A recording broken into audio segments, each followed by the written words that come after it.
Port बन रहा है। अब आप अगर स्ट्रेट ऑफ हॉर्मुज को देखें तो एक तरफ चाबहार है, दूसरी तरफ दुकुम है। अभी ये तो सारा का सारा मामला ही पाकिस्तान को तो आप जो है वो नेवल ब्लॉकेट के चक्कर में आप डाल देंगे। यहां हिंदुस्तान की पहले ही सबमरीन्स जो हैं वो दंदनाती फिर रही थी, ये तो उनको एक खुला लाइसेंस मिल जाएगा कि वो आने जाने वाले हर चीज के ऊपर कभी वो कहेंगे हमारी मिलिट्री एक्सरसाइजेज हो रही हैं, कभी वो कुछ करेंगे। और इंडिया की आपको पता है एक बहुत बड़ी नेवी है और उनके बहुत डिजाइन्स हैं, वो एयरक्राफ्ट कैरियर्स और न जाने किन किन चीजों के ऊपर काम कर रहे हैं। ये पाकिस्तान की एम्बेसी वहां जो थी या फॉरेन ऑफिस था हमारा, वो सोया हुआ था। अगर वो रिपोर्ट कर रहा था और उसके ऊपर यहां फॉरेन ऑफिस ने काम नहीं किया, तो मैं समझता हूं टॉप से लेके बॉटम तक फॉरेन ऑफिस को फारिग कर देना चाहिए।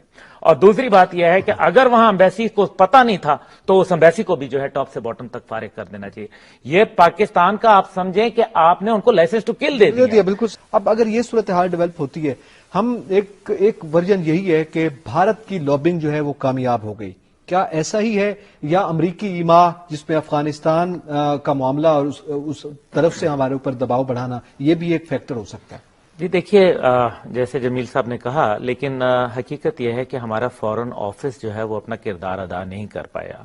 दुश्मन का तो काम है कि वो अपना करे। और वैसे भी अभी जो अमेरिका, इसराइल और भारत का जो नेक्सस है ये हमें नजर आ रहा है, ये इसमें कोई दूसरी राय नहीं है। अभी जो नई कोल्ड वॉर जो शुरू हुई है उसके अंदर अमेरिका ने अपना दोस्त जो है जिसको नेचुरल एलाई कहते हैं वो तो उन्होंने इंडिया को रखा है। वो उन्होंने, आप देखें यरूशलेम के मामले के ऊपर देखें, पूरी दुनिया जो है वो एक तरफ थी लेकिन अमेरिका जो है वो इसराइल की हमदर्दी के अंदर जो है वो गिरा जा रहा था। अब मसला ये है कि ये सारा जो कुछ हुआ 2001 में, ये फाइनेंशियल एक्शन टास्क फोर्स ने अमेरिका के अंदर जब इजलास हुआ तो उन्होंने इसको टेररिस्ट फाइनेंसिंग के अंदर भी ये एक्ट डाल दिया।